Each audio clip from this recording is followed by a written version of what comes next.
Pasta 2. Faixa 1. 2. A felicidade é um problema. Há uns 2.500 anos, num palácio localizado no sopé himalaio do atual Nepal, vivia um rei que queria ser pai. O rei tinha um objetivo bastante grandioso para o filho: tornar a vida da criança perfeita. O menino não passaria por um único momento de dor. Todas as suas necessidades e todos os seus desejos seriam atendidos prontamente. O rei mandou que construíssem muros altos ao redor do palácio para que o príncipe jamais conhecesse o mundo lá fora. Ele mimava o menino, cobrindo-o de comida e presentes, cercando-o de servos que atendiam a todos os seus caprichos. Como planejado, a criança cresceu alheia à crueldade habitual da existência humana. Toda a infância do menino foi assim. Mas, apesar do luxo e opulência infinitos, o príncipe se tornou um jovem meio estressado. Em pouco tempo, todas as experiências lhe pareciam vazias e sem valor. Por mais que o pai lhe desse, nada era suficiente e nunca significava nada. Até que, certa madrugada, o príncipe saiu do palácio às escondidas para descobrir o que havia além dos muros.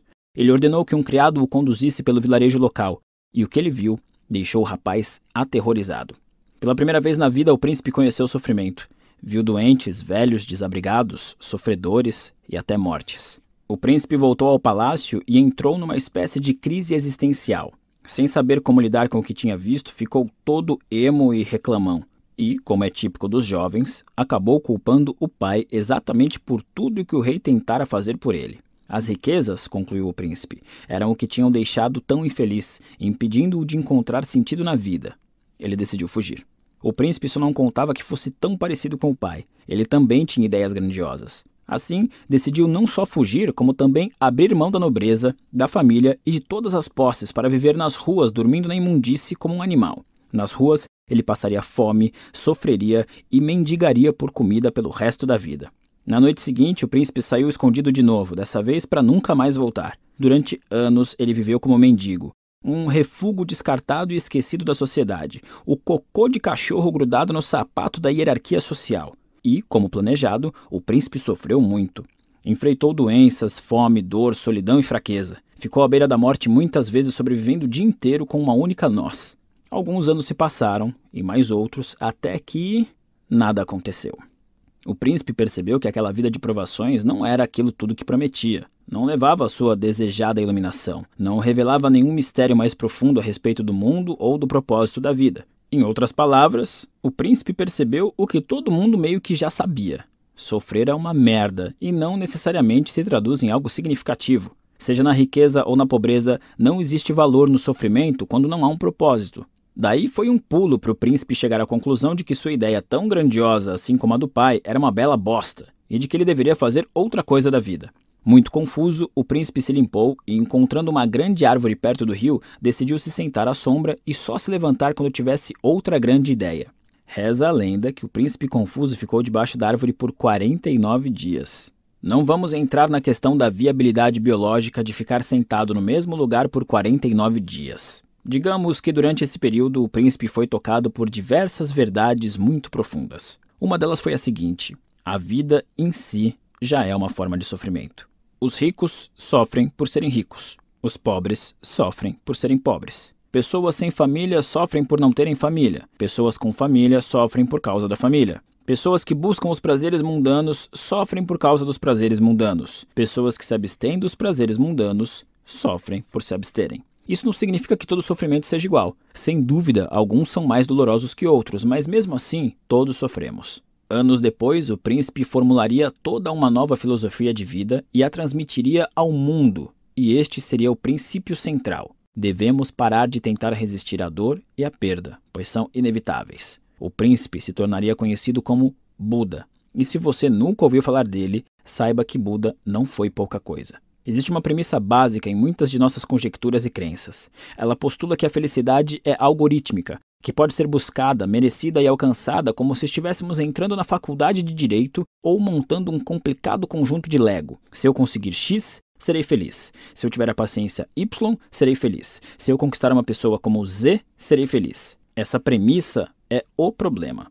A felicidade não é uma equação que possa ser solucionada. A insatisfação e a inquietude são inerentes à natureza humana e, como veremos, componentes necessários para se criar uma felicidade consistente. Buda sustentou isso a partir de uma perspectiva teológica e filosófica. Vou defender o mesmo argumento neste capítulo, mas de uma perspectiva biológica, com pandas. Faixa 2. As desventuras do panda da desilusão. Se eu pudesse inventar um super-herói, seria o panda da desilusão. Com uma máscara cafona nos olhos e uma camiseta que não cobriria sua enorme barriga de panda, ele teria o superpoder de dizer às pessoas duras verdades sobre si mesmas. Verdades que elas precisam ouvir, mas não querem aceitar. O panda da desilusão iria de porta em porta como um vendedor de bíblias, tocando a campainha e dizendo coisas como: claro, ganhar muito dinheiro faz você se sentir bem, mas não vai conquistar o amor dos seus filhos. Ou, se você precisa pensar antes de responder se confia na sua esposa, é porque não confia. Ou, o seu conceito de amizade não passa de constantes tentativas de impressionar os outros. Em seguida, ele desejaria um bom dia a quem o atendeu e seguiria muito pimpão para a casa seguinte. Seria incrível, e doentio, e triste, e inspirador, e necessário. Afinal de contas, as maiores verdades da vida são as mais desagradáveis de se ouvir. O panda da desilusão seria o herói que ninguém deseja, mas de que muitos precisam. Ele seria a salada verbal no fast food da nossa alimentação mental. Tornaria a nossa vida melhor, apesar de nos deixar deprimidos por um tempo. Ele nos deixaria mais fortes ao nos destroçar. Iluminaria nosso futuro ao nos mostrar a escuridão. Ouvir o que o panda tem a dizer seria como ver um filme em que o protagonista morre no final. Apesar das lágrimas, você adora, porque é verossímil. Então, já que estamos aqui, permita-me colocar minha máscara de panda da desilusão e jogar mais uma verdade desagradável na sua cara. Sofremos pelo simples fato de que sofrer é biologicamente útil. O sofrimento é o agente preferido da natureza para inspirar mudanças. A evolução nos fez viver constantemente com certo grau de insatisfação e insegurança, porque é a criatura levemente insatisfeita e insegura que faz o máximo para inovar e sobreviver. Somos programados pela natureza para ficar insatisfeitos com tudo o que temos e desejar apenas o que não temos. Essa insatisfação permanente faz nossa espécie seguir lutando e progredindo, construindo e conquistando. Então, não. Nossa dor e tristeza não são uma falha da evolução humana. Pelo contrário, são um recurso essencial dela. A dor, em todas as suas formas, é o meio mais efetivo de que nosso corpo dispõe para gerar ação. Imagine algo simples como dar uma topada com o dedão do pé. Se você for como eu, sua reação é gritar tantos palavrões que fariam o Papa Francisco chorar. Ou você culpa o pobre objeto inanimado pelo seu sofrimento.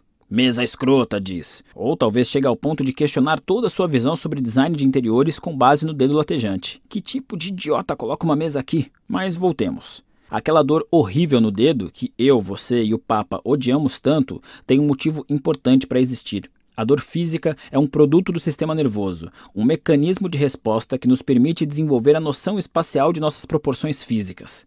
Aonde podemos ou não podemos ir, ou o que podemos ou não tocar. Quando excedemos esses limites, nosso sistema nervoso nos pune para que a gente preste atenção e nunca mais repita o erro. Essa dor, por mais que a odiemos, é útil. É ela que nos ensina no que devemos prestar atenção quando somos pequenos ou quando estamos distraídos. Ela nos ajuda a descobrir o que faz bem e o que faz mal. Ajuda a entender e aceitar nossas limitações. Ajuda a não brincar perto de um fogão aceso nem enfiar objetos de metal em tomadas. Sendo assim, nem sempre é benéfico evitar a dor e buscar apenas o prazer, já que às vezes a dor tem importância vital para o nosso bem-estar. E não existe apenas a dor física. Como qualquer um que já tenha sido obrigado a assistir ao episódio 1 de Star Wars pode confirmar, nós, humanos, também somos capazes de sofrer extrema dor psicológica. Na verdade, pesquisas descobriram que o cérebro não registra muita diferença entre a dor psicológica e a física. Então, quando digo que senti meu coração ser atravessado lenta e repetidamente por uma adaga quando minha primeira namorada me traiu e me largou,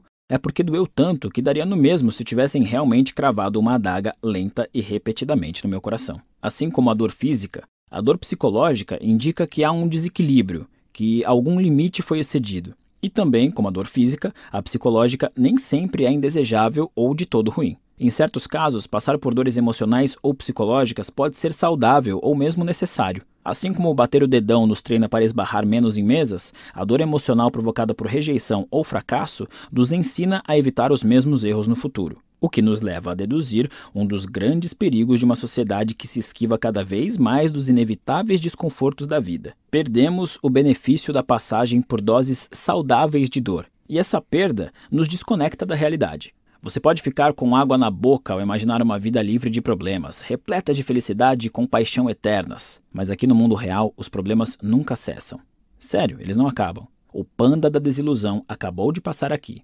Ele me contou tudo enquanto tomávamos margaritas. Os problemas nunca somem, eles só diminuem. Warren Buffett tem problemas financeiros. O mendigo bêbado que fica à espreita na frente do supermercado também tem. Buffett simplesmente tem problemas financeiros menores que os do mendigo. Tudo na vida é assim. A vida é basicamente uma série interminável de problemas, Mark, afirmou o panda. Ele tomou mais um gole do drink e ajeitou o guarda-chuvinha cor-de-rosa que adornava o copo. A solução de um problema é apenas o início do próximo.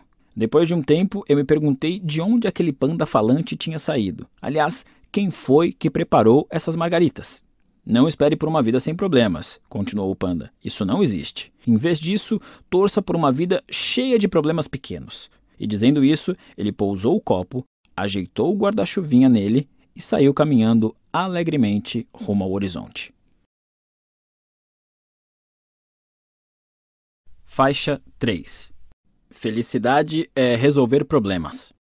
Problemas são uma constante na vida. Quando você resolve seus problemas de saúde frequentando uma academia, está criando novos problemas, como ter que acordar cedo para não se atrasar, passar meia hora suando que nem um porco na esteira, depois ter que tomar banho antes do trabalho para não empestear o escritório inteiro com o seu fedor. Quando você resolve o problema de não passar tempo suficiente com seu parceiro, decidindo que vão sair juntos toda quarta-feira, está gerando novos problemas, como pensar em algo que os dois não odeiem para fazer toda quarta-feira, conferir se tem dinheiro para ir a bons restaurantes, redescobrir a química e a chama que sentem ter perdido e desvendar a logística de transar em uma banheira minúscula com espuma demais. Os problemas nunca acabam. Eles apenas são substituídos ou atualizados. A felicidade está em resolver problemas. Repare que a palavra-chave é resolver. Se você evita os problemas ou acha que não tem nenhum, está no caminho da infelicidade. Se acha que não consegue resolver seus problemas, estará no mesmo caminho. O segredo está em resolver os problemas e não em não ter problemas. Para ser feliz, é preciso ter algo para resolver. Assim, a felicidade é uma forma de ação. É uma atividade, não algo que você recebe de forma passiva, que descobre magicamente numa lista do BuzzFeed ou em algum guru. Ela não surge quando você finalmente ganha o suficiente para construir mais um cômodo na sua casa. Ela não está esperando por você em algum lugar, alguma ideia, algum emprego, nem num livro, aliás. Felicidade é um exercício constante, porque resolver problemas é um exercício constante. As soluções para os problemas de hoje serão a base dos problemas de amanhã, e assim por diante. A verdadeira felicidade só se dá quando você descobre quais problemas gosta de ter e de resolver. Às vezes são problemas simples. Comer bem, viajar, zerar o jogo que você acabou de comprar. Outras vezes, porém, são problemas abstratos e complexos. Manter um bom relacionamento com sua mãe, encontrar uma carreira em que se sinta confortável, criar um círculo de amigos fiéis. Sejam quais forem seus problemas, o conceito é o mesmo. Resolva-os e seja feliz. Infelizmente, para muitas pessoas, a vida não é tão simples assim. Isso porque elas estragam tudo fazendo alguma dessas merdas. 1. Negação. Existem algumas pessoas que negam que os problemas sequer existam e, como negam a realidade, precisam se iludir e se alienar o tempo todo. Isso pode fazê-las se sentir bem a curto prazo, mas leva a uma vida de insegurança, neurose e repressão emocional. 2. Vitimização. Há quem prefira acreditar que nada pode fazer para resolver seus problemas. As vítimas tentam culpar os outros ou circunstâncias externas. Isso pode fazê-las se sentir melhor a curto prazo, mas leva a uma vida de raiva, desamparo e desespero. As pessoas negam e culpam os outros pelos próprios problemas simplesmente porque é fácil e provoca alívio, enquanto resolvê-los é difícil e muitas vezes gera sofrimento. Culpa e negação dão barato. São uma fuga temporária dos problemas, o que proporciona uma sensação passageira de melhora. Há diversas formas de obter euforia, seja pela ingestão de substâncias como o álcool, seja pela sensação de altivez moral ao culpar os outros, ou pela emoção de uma aventura arriscada. Basear a vida em picos de euforia é superficial e improdutivo. Grande parte do mercado da autoajuda se sustenta em vender euforia, em vez de ensinar as pessoas a resolver problemas legítimos. Muitos gurus ensinam novas formas de negação e enchem o público de exercícios que causam bem-estar a curto prazo, mas que ignoram a raiz do problema.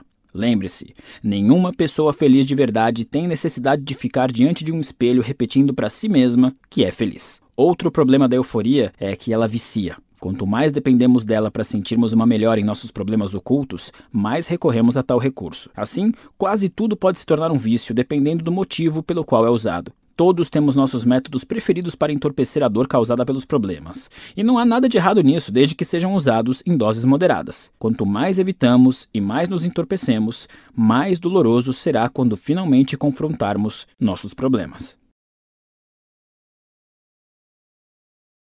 Faixa 4.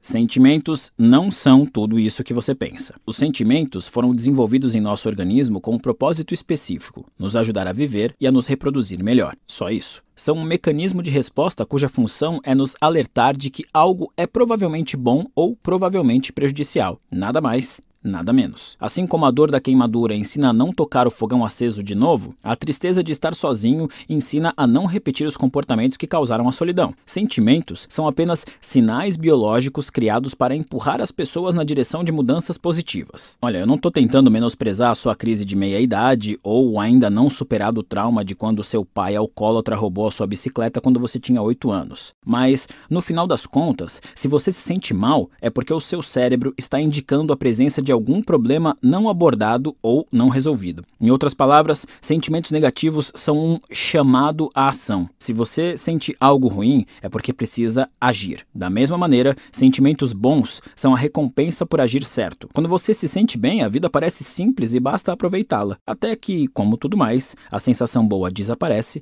porque sempre surgem mais problemas. Sentimentos fazem parte da equação da vida, mas não são a única variável. Não é porque algo causa uma sensação boa que é bom. Não é porque algo causa uma sensação ruim que é ruim. Sentimentos são apenas sinalizadores, conselhos dados pela neurobiologia, não ordens. Portanto, nem sempre devemos confiar neles. Pelo contrário, acho que precisamos criar o hábito de questioná-los. Muita gente é ensinada a reprimir as emoções por diversas razões pessoais, sociais ou culturais, sobretudo as negativas. Só que, infelizmente, negar os sentimentos negativos é negar vários dos mecanismos de resposta que ajudam a resolver problemas. Como resultado, muitos dos indivíduos reprimidos têm dificuldade em lidar com os problemas ao longo da vida. E, se não conseguem resolver seus problemas, não têm como ser felizes. Lembre-se, a dor tem um propósito. No entanto, há também quem se identifique demais com as emoções. Tudo se justifica apenas porque a pessoa se sentiu assim.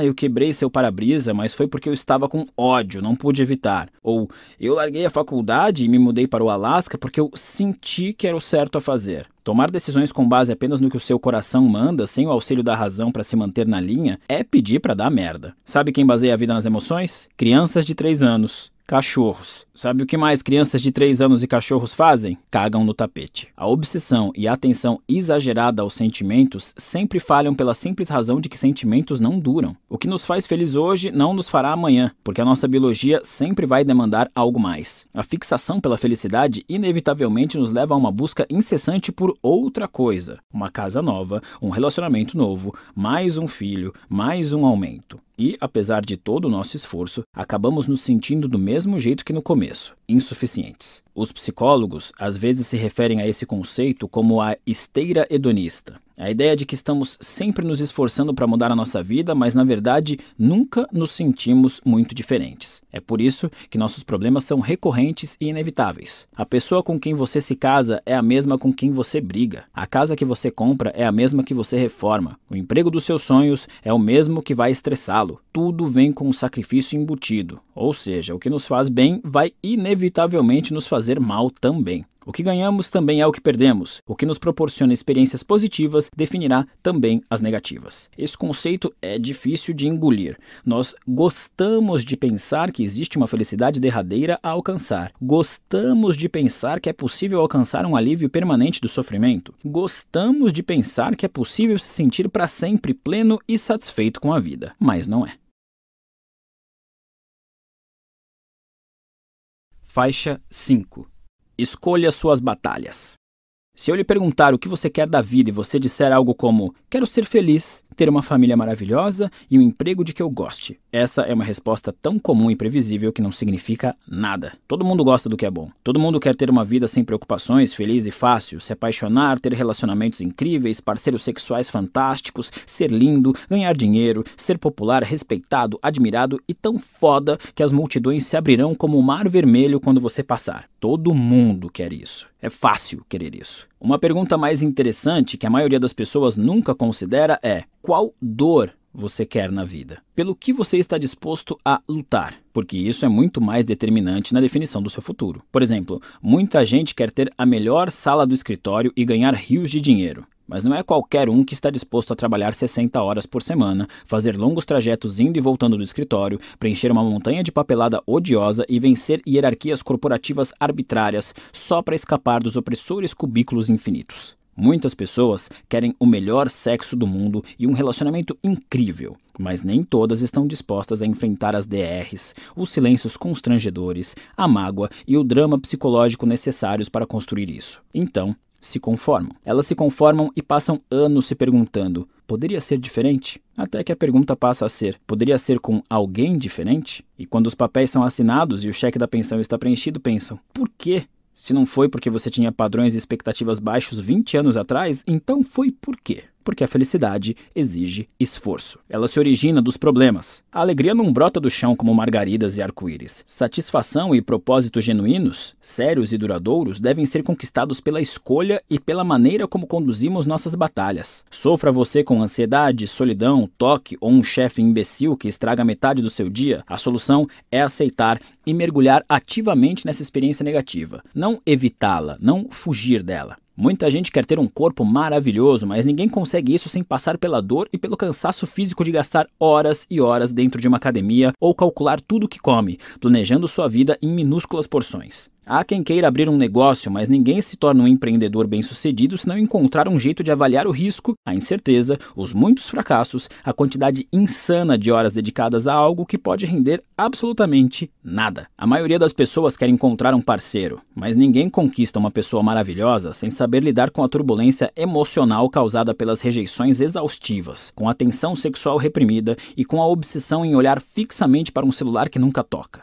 Tudo isso faz parte do jogo do amor. É impossível ganhar sem jogar. O que determina o sucesso não é de que prazer você quer desfrutar. A questão relevante é qual dor você está disposto a suportar. O caminho da felicidade é cheio de obstáculos e humilhações. Você tem que escolher alguma coisa. Não dá para levar uma vida sem dor. Nem tudo são rosas e unicórnios o tempo todo. A pergunta sobre o prazer costuma ser fácil e quase todos nós temos uma resposta parecida. Interessante mesmo é a pergunta sobre a dor. Qual dor você prefere tolerar? Essa é a pergunta difícil, porém relevante. A pergunta que vai levá-lo a algum lugar. É a pergunta que pode mudar perspectivas, vidas. É o que faz de mim quem eu sou, que faz de você quem você é. É o que nos define, nos distingue e, no final das contas, nos une. Durante boa parte da adolescência e início da vida adulta, tive a fantasia de ser músico. Mais especificamente, um astro do rock. Sempre que ouvia um solo de guitarra sensacional, fechava os olhos e me imaginava no palco, tocando sob os gritos da multidão, enlouquecendo as pessoas com o esplendor do meu dedilhado. Eu me perdia nessa fantasia por horas a fio. Para mim, a questão nunca foi se eu tocaria para multidões histéricas, e sim quando. Eu tinha tudo planejado. Só estava esperando até poder investir a energia e o esforço necessários para chegar lá e deixar minha marca. Primeiro, tinha que terminar a escola. Depois, ganhar dinheiro para comprar a guitarra. Aí, precisava encontrar tempo para praticar. Depois, fazer contatos e começar o meu primeiro projeto. E depois, nada. Apesar de eu ter passado metade da vida fantasiando, esse sonho nunca se tornou realidade. E foi preciso muito tempo e muita luta para que eu finalmente descobrisse por quê. Eu não queria aquilo de verdade. Minha paixão era pelo resultado. Eu, lá no palco, colocando minha alma na música, as pessoas aplaudindo, eu arrasando, mas não pelo processo. E por causa disso, fracassei. Várias vezes. Sinceramente, eu nem tentei o suficiente para fracassar. Eu mal tentei. O esforço diário de praticar, a logística de encontrar uma banda e ensaiar, a dificuldade de arranjar shows e fazer as pessoas aparecerem e se interessarem, as cordas arrebentadas, o amplificador estourado, os 20 quilos de equipamentos que eu precisaria levar de lá para cá sem carro. O sonho é imenso e a escalada até o topo é interminável. O que eu levei muito tempo para descobrir é que eu não gostava muito de escalar, eu só gostava de me imaginar no cume. Segundo a narrativa cultural dominante, eu decepcionei a mim mesmo. Eu sou um desistente, um perdedor, eu não tenho talento. Eu abri mão do meu sonho e talvez tenha sucumbido à pressão social. Mas a verdade é muito menos interessante que essas explicações. A verdade é que eu achei que eu queria uma coisa, mas não queria. Fim de papo. Eu queria a recompensa e não as dificuldades. Eu queria o resultado e não o processo. Eu não era apaixonado pela luta, e sim pela vitória. E a vida não funciona assim. Você é definido pelas batalhas que está disposto a lutar. As pessoas que gostam da batalha da academia são aquelas que participam de triatlos, têm barriga de tanquinho e conseguem levantar um carro. As pessoas que gostam das longas horas de trabalho e da política de ascensão na hierarquia corporativa são as que chegam rapidamente ao topo. As pessoas que gostam das tensões e incertezas do estilo de vida do artista faminto são, no final das contas, as que chegam aos palcos. Isso não tem nada a ver com força de vontade ou coragem. Não é a repetição da ladainha "não há vitória sem dor". É o componente mais simples e básico da vida. As batalhas determinam as conquistas. Os problemas criam a felicidade. Junto com os problemas, um pouco menores e mais atualizados. Veja bem, trata-se de uma interminável espiral ascendente. Se você acha que em algum momento terá permissão para parar, infelizmente não entendeu nada, porque a alegria está na subida.